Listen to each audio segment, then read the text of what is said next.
गौरव तिवारी भारत के जाने माने पैरानॉर्मल एक्सपर्ट, जिनकी मौत आज भी एक रहस्य है। तो चलिए आज इसी रहस्यमयी कहानी की परतों को खोलते हैं। कहानी की शुरुआत होती है एक बंद दरवाजे से, और इस दरवाजे के पीछे एक ऐसा सच छिपा था जिसने सबके होश उड़ा दिए। अब देखिए, पुलिस की रिपोर्ट कहती है सुसाइड, लेकिन जब आप मौके पर नजर डालते हैं तो वहां लटकने की कोई जगह ही नहीं थी। मतलब कहानी में एक बहुत बड़ा झोल था। यहीं से तो सारा शक शुरू होता है। और सबूत, वो तो इस मामले को और भी ज्यादा उलझा देते हैं। देखिए, मौत की वजह थी दम घुटना। गले पे एक काला निशान भी था, लेकिन वहां ना तो कोई रस्सी मिली, ना कोई कपड़ा। परिवार वालों को दरवाजा तोड़ना पड़ा था। ये सारी बातें मिलकर एक ही सवाल खड़ा करती है, आखिर हुआ क्या था? और यही वो सवाल है जो आज तक जवाब मांग रहा है। क्या ये एक मर्डर था, या फिर इसके पीछे कोई और ही कहानी है? इस पूरे रहस्य को समझने के लिए हमें पहले उस इंसान को जानना होगा जो इस कहानी के केंद्र में है। तो सवाल ये है कि आखिर कौन थे गौरव तिवारी? ये बात वाकई हैरान करती है ना, कि एक पढ़ा लिखा इंसान जो विदेश से पायलट की ट्रेनिंग लेकर आया हो, वो अचानक घोस्ट हंटर कैसे बन गया? मतलब उन्होंने ये रास्ता क्यों चुना? देखिए, गौरव तिवारी कोई आम इंसान नहीं थे। उन्हें भारत का पहला पैरानॉर्मल एक्सपर्ट माना जाता था।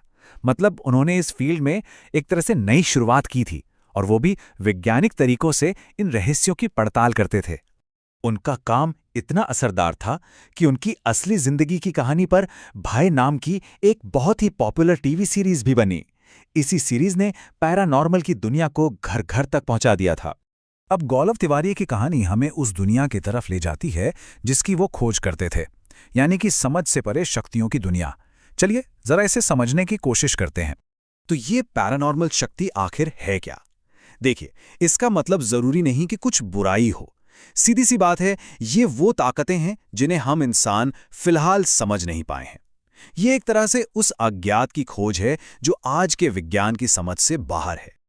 अक्सर होता क्या है कि जब भी हमारे सामने कोई ऐसी चीज आती है जिसे हम समझ नहीं पाते, तो हमारा पहला रिएक्शन होता है कि ये कोई नेगेटिव एनर्जी है। मतलब डर लगना एक बहुत ही स्वाभाविक प्रतिक्रिया है। और यहीं पर एक बहुत ही दिलचस्प बात सामने आती है। क्या पैरानॉर्मल शक्ति और जिसे हम दैवीय शक्ति कहते हैं, वो एक ही सिक्के के दो पहलू हैं? सोचिए, दोनों ही ऐसी ताकतें हैं जिन्हें हम समझ नहीं पाते।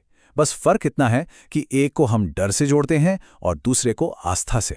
तो मतलब ये हुआ कि हमें ये मानना होगा कि इस दुनिया में बहुत कुछ ऐसा है जिसके बारे में हम अभी तक जानते नहीं हैं। और ये सिर्फ अज्ञात को मानने की बात नहीं है, बल्कि उसे समझने की कोशिश करने की भी बात है।